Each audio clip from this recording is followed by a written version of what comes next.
Bismillah wa bihamdih. Assalamualaikum warahmatullahi wabarakatuh. Assalamualaikum warahmatullahi wabarakatuh. Assalamualaikum warahmatullahi wabarakatuh. Pokoknya pokok NWDI. Alhamdulillah Rabbil Alamin. Alhamdulillah hamdal hamidin. Alhamdulillahilladzi bini'matihi tatimmus salihat. Alhamdulillahilladzi an'ama alaina ni'matal imani wal islam. Alhamdulillahilladzi jama'ana fi hadzal majlis at-thayyibil mubarak. Alhamdulillah ala minanihi wa ifdalih. Asyhadu an la ilaha illallah wahdahu la syarikalah. Wa asyhadu anna sayyidana wa maulana Muhammadan abduhu wa rasuluh la nabiyya ba'dah. Allahumma salli ala hadzal nabiyil karim, imamil muttaqin, imam al-ghurril muhajjalin, imamul nahdiyyin wa nahdiyat, wa ala alihi wa ashabihi wa man tabi'a hudahu bi ihsanin ila yaumiddin. Allahumma asli ummat Muhammadin sallallahu alaihi wasallam. Wafarijan umat Muhammadin sallallahu alaihi wasallam, warham umat Muhammadin sallallahu alaihi wasallam, wansyur wahfal wa ayyid nahdlatal watani fil alamin haqq Muhammadin sallallahu alaihi wasallam, amma ba'du. Yang saya hormati dan saya muliakan bapak-bapak, para tamu undangan yang berkesempatan hadir pada pagi hari ini, baik yang dengan fisiknya maupun yang melalui Zoom meeting secara online. Semuanya saya hormati dan saya muliakan. Yang saya hormati dan muliakan para pengurus organisasi tanpa kecuali, baik jajaran pengurus besar Nahdlatul Wathon Diniyah Islamiyah ataupun jajaran pengurus wilayah yang tadi telah dilantik dan dikukuhkan, jajaran pengurus badan otonom yang juga telah dilantik dan dikukuhkan, dan juga jajaran lembaga amil zakat nasional NWDI yang juga telah dilantik dan dikukuhkan, serta dua perwakilan khusus NWDI Mesir dan Yaman yang juga telah dilantik dan dikukuhkan. Semuanya saya hormati dan saya muliakan. Para panitia acara halal bihalal, pengurus wilayah NWDI dan pengukuhan pada pagi hari ini yang telah mengerahkan upaya, berikhtiar dan menyiapkan keadaan tempat dan seluruh fasilitas pada hari ini ya, dalam keadaan yang tidak biasa. Yang saya tahu bukanlah sesuatu yang mudah. Alhamdulillah dapat berjalan dengan baik. Karena itu saya menyampaikan secara khusus kepada panitia acara ini, jazakumullahu khairan katsirah. Terima kasih. Mudah-mudahan ini menjadi satu langkah baik yang diberkahi untuk kita semua.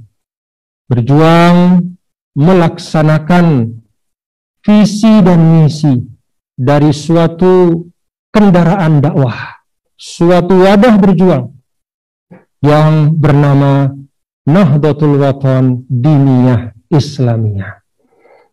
Bapak, Ibu, dan saudara-saudara sekalian,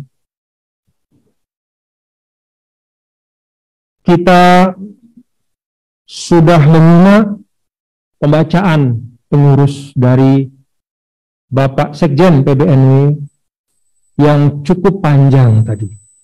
Memang tidak disingkat ya, tidak diwakili penyebutannya oleh pengurus inti, tapi semuanya disebut ya. Karena ini memang adalah pengukuhan Dan tidak semua yang disebut namanya itu memang hadir. Ya. Sehingga untuk kejelasan bagi kita semua, dibaca seluruh struktur yang ada. Alhamdulillah, tidak berlebihan Bapak-bapak dan saudara-saudara sekalian, yang menambah kesyukuran kita pada pagi hari ini adalah bahwa demikian banyak saudara-saudari, demikian banyak kaum muslimin dan muslimat, baik di dalam NTB maupun di luar, bahkan di luar negeri, yang bersedia, insya Allah semuanya dengan ikhlas, untuk bergabung, berjuang bersama di dalam organisasi NWDI ini. Alhamdulillah. Yang diumumkan tadi adalah yang sudah di-SK-kan. Dan dalam perjalanan cukup banyak pengurus wilayah yang tengah berproses untuk membentuk struktur kepengurusan di daerah masing-masing, bahkan di luar negeri, yang mudah-mudahan dalam waktu yang tidak terlalu lama juga dapat kita kukuhkan bersama dan bergabung bersama-sama berikhtiar di dalam organisasi Nahdlatul Wathon Diniyah Islamiyah kita. Alhamdulillah, ini adalah suatu mubasyir, ya, suatu yang menggembirakan. Dan memang hari-hari ini Bapak-bapak dan saudara, kita perlu untuk membangun optimisme, ya, di dalam semua hal. Termasuk diantaranya dan yang paling utama dalam konteks kita berorganisasi adalah optimisme di dalam berjuang membangun NWDI yang kita cintai. Kenapa kita perlu optimis? Pertama tentu karena itulah yang diajarkan oleh Allah dan Rasul-Nya. Tidak ada pesimisme di dalam Al-Quran dan hadis terkait dengan orang-orang yang beriman. Karena iman itu sendiri adalah sumber optimisme yang tidak putus dalam kehidupan kita.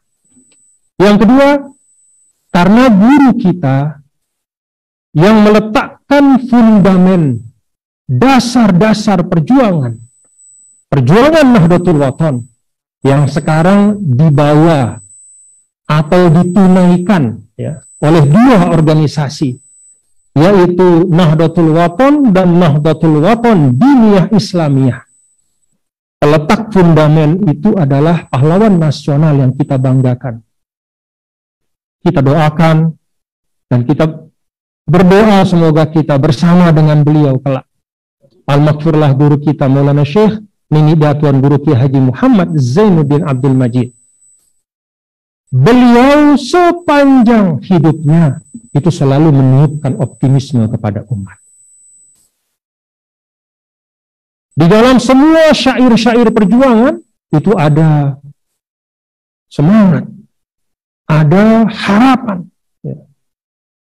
Di dalam nasyid-nasyid beliau, bahkan dalam salawat-salawat yang beliau susun, termasuk di dalam Salatul Nahdlatain, kalau kita baca, kita renungkan, di situ ada optimisme, ada semangat, ada kebersamaan. Karena itu sebagai murid-murid beliau, sungguh suatu yang pantas, bahkan wajib untuk kita mewarisi optimisme itu.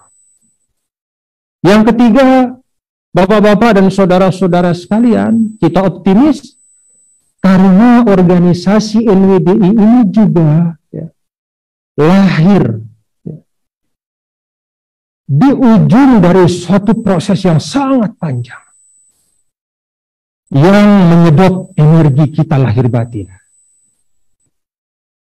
yang bahkan menyebabkan sebagian dari kita mundur dari perjuangan, atau paling tidak mau tahu lagi dengan organisasi. Bukan karena tidak meyakini nilai-nilai Al-Maghfurlah atau nilai-nilai perjuangan Nahdlatul Wathon, tapi karena merasa bahwa masalah yang ada itu sudah demikian berat sehingga tidak jelas lagi ujung pangkalnya. lebih rumit dari benang kusut. Tidak tergambar. Seperti apa solusinya yang bisa menghadirkan ketenangan, yang bisa membangun semangat kembali.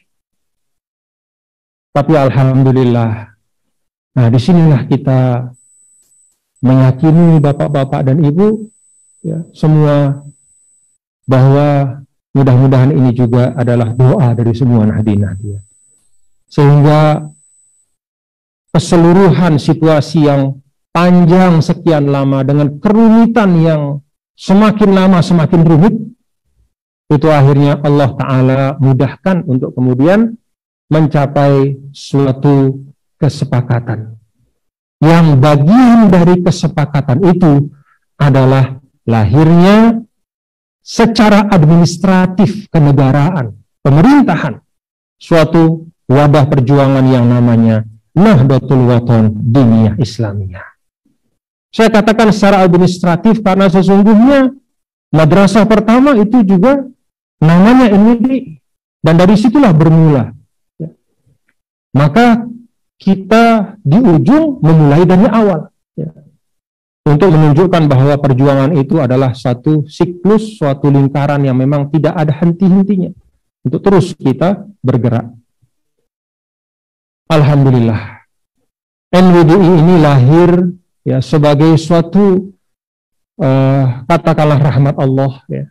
Dan rahmat Allah itu adalah harapan baik. Maka pantaslah kita yang berada di dalamnya untuk selalu memelihara harapan baik itu.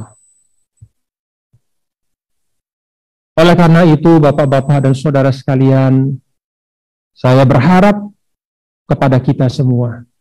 Mari, saya tadi mencoba menghitung jumlah pengurus ya, tapi kuatnya sampai di tengah saja. Karena banyak sekali ternyata ya. Saya sampai 370 yang saya hitung. Habis itu saya lepas hitungan, saya lupa mana halamannya gitu ya. Nah, ratusan yang disebut ya. Ini semua saudara-saudaraku dalam perjuangan ya. Yang hadir di sini maupun yang dari rumah atau di tempat-tempat bahkan dari luar NTB, bahkan dari luar negeri. Mari kita bersama untuk berjuang ya. Bersama-sama berjuang. Saya ingin sampaikan bahwa Al-Maghfurlah Maulana Syekh mengajarkan kepada kita, organisasi itu adalah suatu ijtihad yang lahir karena tuntutan zaman. Tuntunan dan tuntutan zaman. Kalau dulu, ya, kita lihat dalam sejarah Islam misalnya, di banyak wilayah-wilayah di mana umat Islam berjuang membangun peradaban. Yang ada itu biasanya adalah hanya negara. Atau kalaupun ada selain negara, itu biasanya institusi pendidikan. Sedangkan organisasi kemasyarakatan, kalau kita lihat dalam perjalanan sejarah Islam, itu tidak ada di masa-masa awal, bahkan pertengahan. Bahkan sampai masa modern pun di beberapa negara-negara yang mayoritas Muslim, itu ormas Islam tidak ada. Ataupun kalau ada, jumlahnya hanya sedikit sekali. Contohnya di Mesir, yang saya tahu persis. Itu ormas Islam hampir tidak ada. Padahal jumlah umat Islam juga puluhan juta, bahkan sekarang sudah lebih 100 juta. Nah, di Indonesia rupanya ya, perjuangan itu membutuhkan pendekatan-pendekatan yang khusus. Karakteristik kita di Indonesia ini ada ikatan-ikatan primordial. Ada ikatan-ikatan sosial yang kemudian bisa menjadi dasar ya, di dalam kita membuat suatu organisasi kemasyarakatan.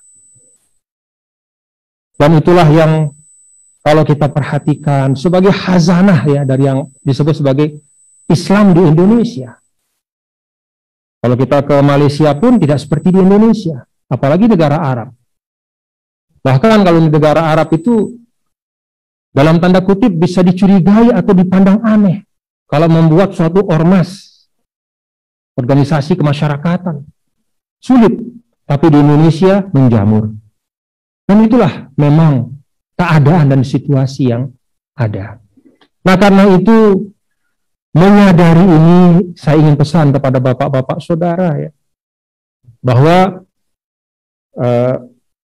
pelajaran dari dibangunnya organisasi ini menunjukkan bahwa guru besar kita Al-Maghfurullah Maulana Syekh itu orang yang sangat terbuka ya, untuk membuat dan menciptakan instrumen perjuangan yang sesuai dengan tuntutan zaman, yang sesuai dengan kebutuhan lokal ya. Ada lokalitas di situ yang dihargai, yaitu corak dari umat Islam yang ada di Indonesia yang memang suka menghimpun diri ya, di dalam organisasi.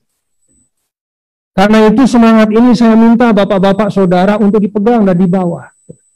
Bahwa ketika kita berorganisasi, mari kita kembangkan ya, wawasan yang terbuka. Al-infitahiyah. Jadi jangan kita terkungkung dengan diri kita sendiri. Jangan kita seperti katak dalam tempurung. Kecuali kalau kita memang ingin menjadi organisasi tempurung. Dari sudah lama, ya, sekian lama kita bicara tentang perjuangan ini adalah perjuangan yang berskala nasional. Bahkan kalau doa Al-Maghfurullah itu berskala global. Wansyur wahfaz wa ayyid nahdlatal watan fil alamin. Itu kan global. Tapi ternyata banyak di antara kita yang masih berpikir sangat lokal. Nah, saya minta buang pikiran itu. Berpikir secara lokal dalam konteks hajat umat di sini itu wajib. Tapi menutup diri terhadap perkembangan di luar, terhadap katakanlah organisasi-organisasi di luar tidak mau bekerja sama, tidak mau membangun hubungan yang baik, tidak mau mengajak yang di luar untuk mengenal NWDI, mengenal Al-Maghfurullah Maulana Syekh dan mengajak bersama, itu adalah sikap yang harus kita tinggalkan. Dan bolehlah saya bersyukur, saya membaca tadi pengurus-pengurus yang telah dikukuhkan, alhamdulillah. Banyak sekali saya baca para pengurus NWDI ini ya, bukan orang NTB, ya, tapi orang dari luar NTB, ya. Bukan hanya suku Sasak, tapi juga suku luar Sasak, bahkan bukan hanya Samawa dan Bojo, bahkan ada dari Jawa, dari Sunda, dari Sumatera, dari Kalimantan. Alhamdulillah, ini alamat baik. Mari kita berpikir terbuka seperti Al-Maghfurullah mengajarkan kita. Jangan mensakralkan sesuatu yang tidak sakral. Jangan membekukan sesuatu yang tidak boleh dibekukan.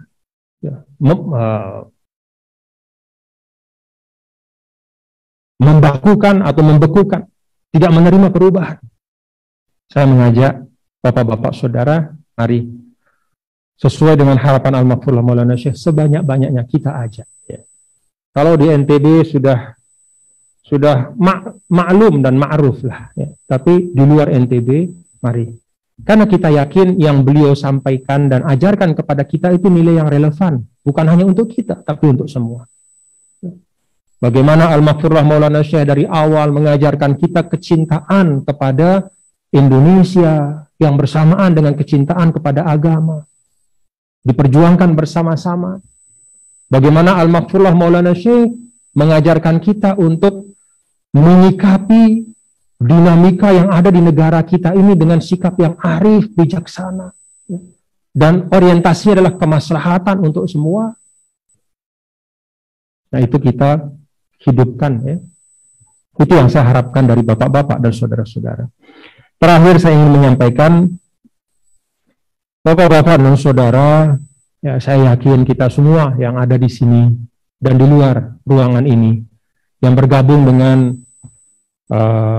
MUDI sebagai pengurus, ya, saya yakin bapak-bapak saudara kita meniatkan, ya, menawaitukan ya, keberadaan kita di NWDI ini sebagai ladang ibadah. Betul bapak-bapak ya, ibu? Ladang ibadah. Bukan ladang mencari nafkah. Ladang ibadah bukan hanya kerja duniawi berarti. Tapi ladang ibadah itu artinya sesuatu yang kita kerjakan untuk kemudian kita lihat hasilnya kelak di akhirat.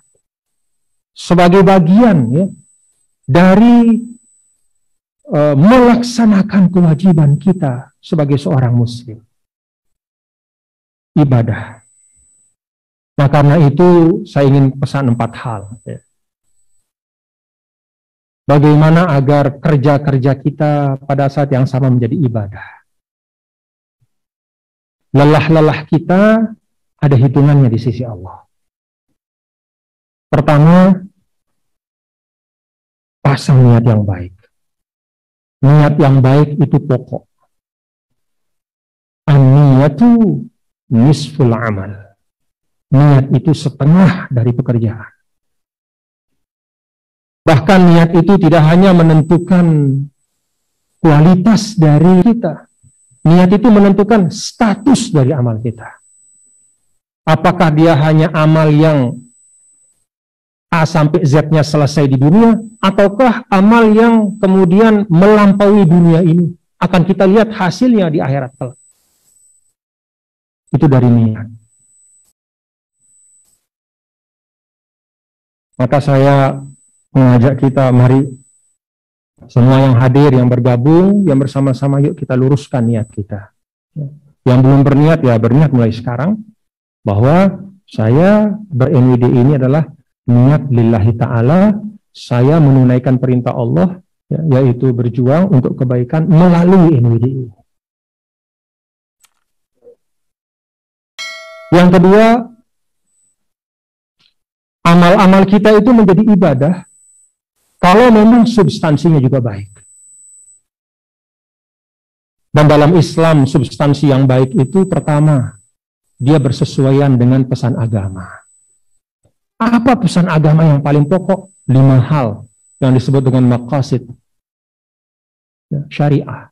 Memelihara agama, memelihara jiwa, memelihara kehormatan atau keturunan, memelihara akal, dan memelihara harta.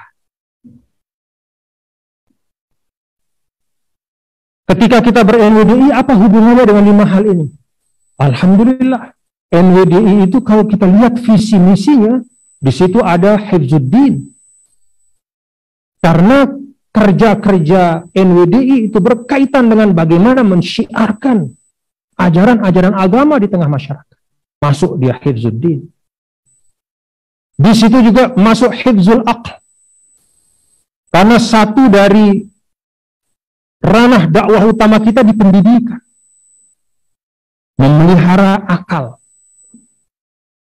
Memelihara rasionalitas. Yang dengannya lah kita lebih mulia dari semua makhluk di dunia ini. Karena itu berjuang melalui NWD itu substansi yang baik. Karena memang dia bersesuaian dengan pesan agama. Bersesuaian dengan maqasid syariah. Lalu karena kita tinggal di Indonesia dan dalam Islam kita diperintahkan untuk menghormati kesepakatan kita, maka hal yang baik itu selain yang sesuai dengan tuntunan agama, juga sesuai dengan tuntunan perundang-undangan dan peraturan yang ada. Itu substansi yang baik. Karena itulah Al-Mafurlah mengajarkan kita untuk taat hukum. Taat pada NKRI ini. Karena ini kesepakatan kita. Kalau ada misalnya, ya, katakanlah satu sudut pandang, ya, dalam tanda kutip baik atau tidak dilarang oleh agama, ya. Katakanlah misalnya dalam konteks sistem politik, ya. Kita baca dalam sejarah Islam itu ada namanya khilafah. Itu terjadi dalam sejarah Islam. Tidak bisa juga dihapus, itu terjadi. Tapi, tidak hanya perspektif itu yang menentukan sesuatu itu perlu atau tidak kita perjuangkan. Tapi juga ada perspektif yang lain, hal yang kedua, yaitu ketaatan pada kesepakatan kita. Kalau hanya melihat dari satu sisi, tapi meninggalkan sisi yang lain, maka yang terjadi bisa jadi ada 1-2 maslahah, tapi ada ribuan mafsadah yang terjadi. Fitnah di mana-mana, perpecahan di antara kita. Karena itu baik itu tidak hanya baik menurut agama, tapi juga taat pada hukum, kesepakatan, konstitusi, apalagi dalam konteks kita berbangsa bernegara. Dan yang ketiga, itu sesuai dengan tatanan nilai etika. Maka yang baik itu bukan hanya substansi yang baik, ya, bukan hanya secara normatif dia baik, tapi juga kita pastikan sesuai dengan etika dan kepantasan.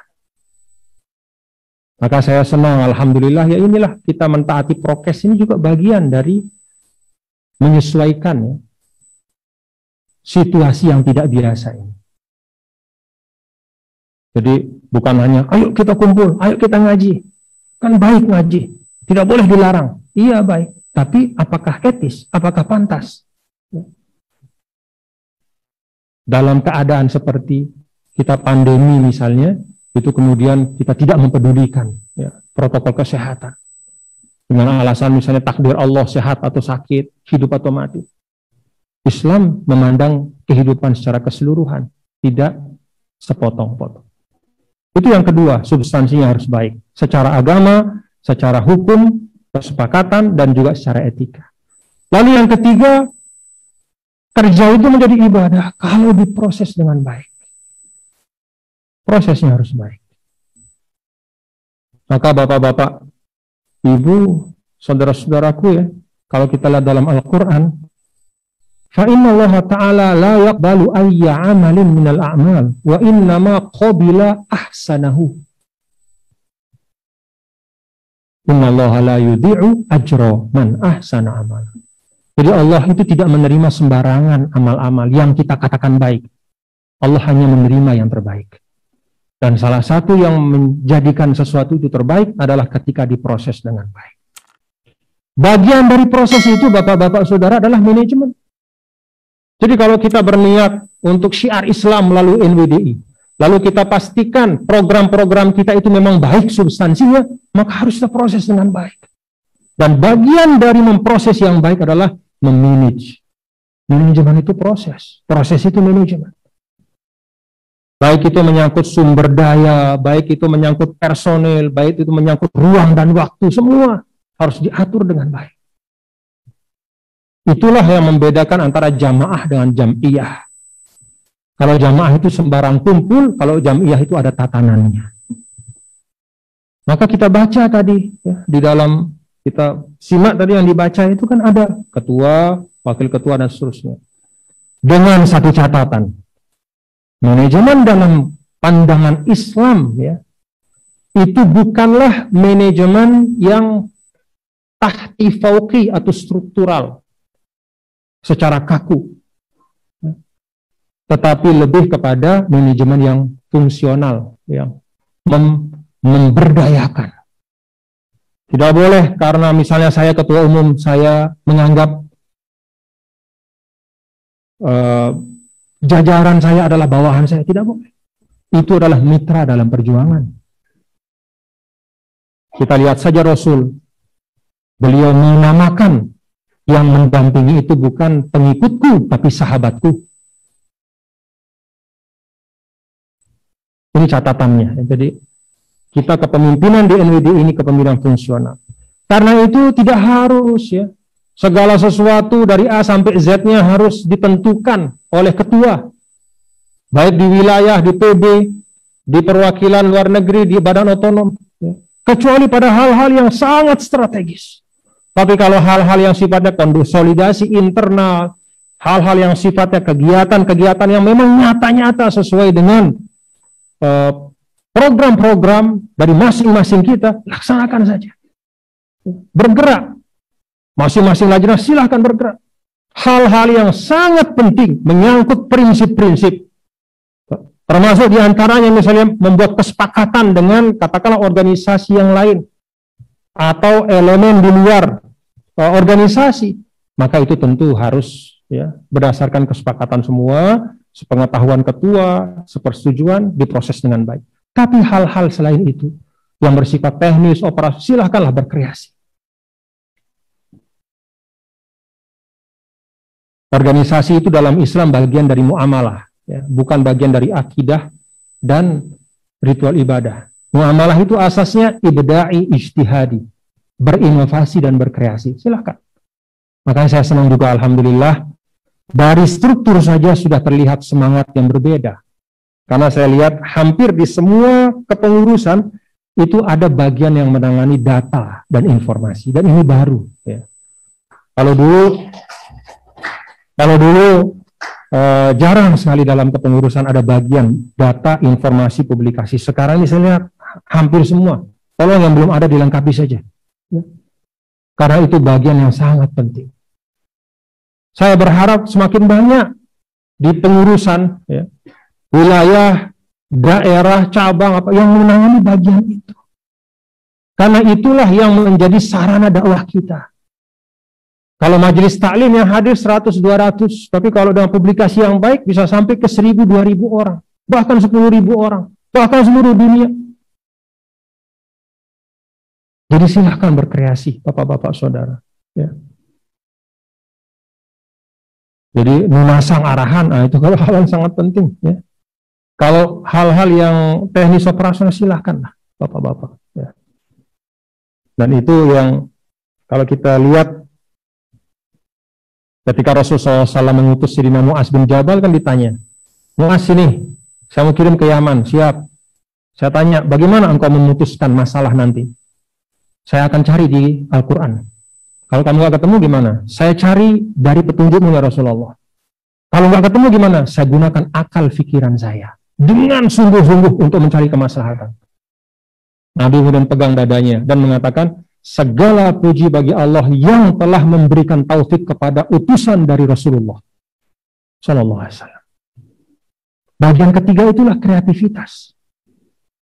Dan bahkan ingin satu hal saya ingin sampaikan bahkan ketika kita bermurid kepada Al-Maghfurullah Maulana Syekh, ini saya katakan tegas saja ketika kita bermurid kepada beliau, cara bermurid yang terbaik itu, kalau kita lihat, katakanlah analognya di dalam mazhab fikih kita, mazhab Syafi'i, kan cara bermurid itu ada dua. Pertama qaulan, yang kedua manhajan. Qaulan itu artinya apa? Semua fatwa dari imam itulah yang dilaksanakan. Tapi kalau kita lihat di mazhab Syafi'i, tidak sedikit pendapat yang ditarjih oleh mazhab yang dijelaskan oleh Imam Nawawi beda dengan apa yang difatwakan atau diputuskan oleh Imam Syafi'i pada waktunya, pada masanya. Itu namanya mengikut secara manhajan. Kenapa kok bisa fatwanya beda? Ya karena situasi strategisnya beda. Karena perubahan masa, kan fatwa itu kan menurunkan hukum Allah ke bumi, kan begitu. Membahasakan, mengaktualisasikan. Bagaimana dia bisa mendarat dengan baik? Kalau yang didaratkan itu misalnya katakanlah mobil, tapi didaratkan di laut, kan tenggelam dia. Jadi mobil itu harus dimodifikasi dulu, jadi mobil amfibi, baru dia bisa mendarat. Itu yang perlu saya ingin sampaikan sehingga petuah-petuah Al-Maghfurullah pun yang pernah beliau keluarkan, apalagi dalam konteks yang sangat khusus, tidak serta-merta lalu kemudian gampang-gampang dikutip, lalu kemudian dijadikan sebagai legitimasi, lalu kemudian dikatakan bahwa memang sudah beginilah. Jangan menzolimi beliau. Karena kemalasan kita untuk berpikir dan berjuang, lalu kita sandarkan semua ke beliau. Tidak boleh seperti itu. Mari kita ikuti. Kalau memang yang beliau warisi itu adalah sifatnya ma'thurat, ya tentu qaulan. Hizib, ya nggak boleh dirubah hizib itu. Ya. Lagu-lagu perjuangan terus. Salawat-salawat jangan diganti-ganti. Tapi kalau sesuatu itu merupakan respon terhadap situasi, entah itu sosial, entah itu ekonomi, entah itu politik, atau apapun, kita sesuaikan.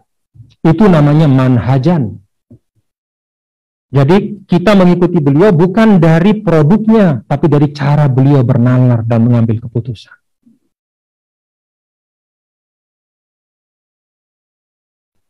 Contoh sederhana ya. Banyak sih contoh yang lain, tapi kan ada orang juga bertanya, kok dulu Al-Maghfurullah Maulana Syekh ya, ini sekedar ilustrasi saja, kok waktu hidup beliau tidak berada pada satu tempat untuk aspirasi politiknya misalnya. Nah, cara beliau ya, mengambil keputusan, manhaj beliau itu lalu pada masa beliau sendiri itu menghasilkan keputusan yang beda pada waktu yang beda. Pada tahun sekian, manhajnya beliau itu yang sama, manhajnya sama, yaitu riayatul maslahah, ya, darul mafsadah, bagaimana menghindarkan kemudaratan dan menghasilkan kemaslahatan ya, yang paling bagus untuk semua, termasuk di dalamnya menjaga organisasi, membuka ruang dakwah, memfasilitasi umat, dan seterusnya. Itu pada tahun sekian hasilnya beda, lalu tahun sekian hasilnya beda, manhajnya sama. Itulah perubahan situasi. Maka kalau sekarang ya, atau di era kita kemudian juga dengan manhaj yang sama, ya lalu kemudian sampai pada satu ijtihad yang beda ya dengan beliau misalnya untuk urusan itu, yaitu ruang yang dimungkinkan. Jadi kita mengikuti beliau manhajan, ya, menyempurnakan qaulan. Nah, ini penting ya secara organisasi juga untuk kita pahami ya, karena mohon maaf ya, saya melihat bahwa kadang-kadang sebagian kita itu entah karena like dislike itu kemudian mencoba untuk mengambil bagian-bagian dari ungkapan beliau untuk mendukung apa yang ada di pikiran kita ya, jadi apa yang dia mau itu dia carikan pembenarannya. Bukan begitu kita mengikuti beliau ya. Jadi mari kita baca secara utuh perjuangan beliau ya, dan manhaj ya, atau metode beliau dalam berpikir, merumuskan, mengkonsep, melaksanakan, mengeksekusi, itu yang kita coba pelajari. Saya yakin itu masih relevan dan itu bagian dari kita memproses dengan proses yang baik. Terakhir, kerja-kerja kita menjadi ibadah adalah apabila kita laksanakan dengan penuh kefahaman dan kemengertian. Kita kanggo milu-miluan, jadi ber-NWD ini dengan kefahaman. Kita faham apa visi misinya. Kita bergerak dengan kesadaran, bukan ikut-ikutan. Dalam fikih itu Tuan Guru Salim ya, ada beda antara taklid dengan ittiba. Kita ini ittiba. Ittiba itu mengikut dengan kesadaran kemengertian. Bukan taklid, mengikut membabi buta. Saya pernah menyampaikan kesadaran dan kemengertian, ilmu, kefahaman, itu bisa merubah sesuatu. Itu menentukan. Nah, saya contohkan seperti hewan pemburu itu ya. Ya memang anjing yang dilatih untuk menjadi pemburu, ketika dia menggigit hewan buruan, yang digigit itu mati, itu halal dimakan.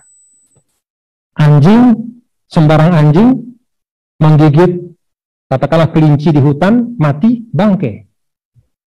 Apa yang membedakan? Kan gigitannya sama, giginya sama istilahnya. Sama-sama anjing. Yang satu menggigit dengan kemengertian, dia ditugasi oleh tuannya untuk menjadi alat pemburu. bukan untuk kenyang dia. Maka dia kejar itu, dia gigit, itu seperti anak panah yang dilepaskan. Itu kemengertian. Maka yang dia gigit itu menjadi halal dimakan. Yang satu ini menggigit, ya memang dia gigit saja secara instinktif. Dorongan biologi, dorongan nalurinya memang dia mau makan itu.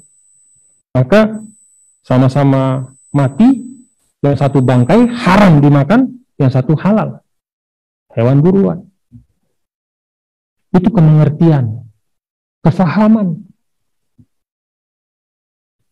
Dalam konteks hewan saja, agama membedakan. Hewan yang bertindak dengan kemengertian diapresiasi oleh agama. Apalagi manusia.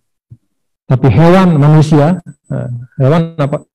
Dan juga manusia yang milu-miluan, ya milu-miluan wah jadinya. Ikut-ikutan saja. Wallahu a'lam bishawab. Mudah-mudahan apa yang saya sampaikan ada manfaatnya untuk kita semua. Sebagai pengingat, Bapak-bapak, Ibu, saudara-saudara sekalian, dan di akhir saya bersyukur, berterima kasih, saya berdoa untuk kita semua. Mudah-mudahan apa yang kita lakukan pada hari ini diridhai oleh Allah Subhanahu wa taala dan menjadi ibadah untuk kita semua dengan niat yang baik, dengan substansi yang baik, diproses dengan proses yang baik, dan dilaksanakan dengan penuh kemengertian dan kepahaman. Aqulu qouli hadza wa astaghfirullah li wa lakum minal a'idin al-faizin al-maqbulin minal a'idin al-faizin al-maqbulin minal a'idin al-faizin al-maqbulin wallahu muwaffiq wal hadi ila sabilir rasyad. Assalamu alaikum warahmatullahi wabarakatuh.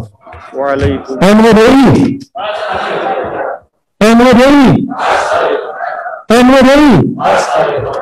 Terima kasih. Barakallahu fikum. Assalamualaikum warahmatullahi wabarakatuh.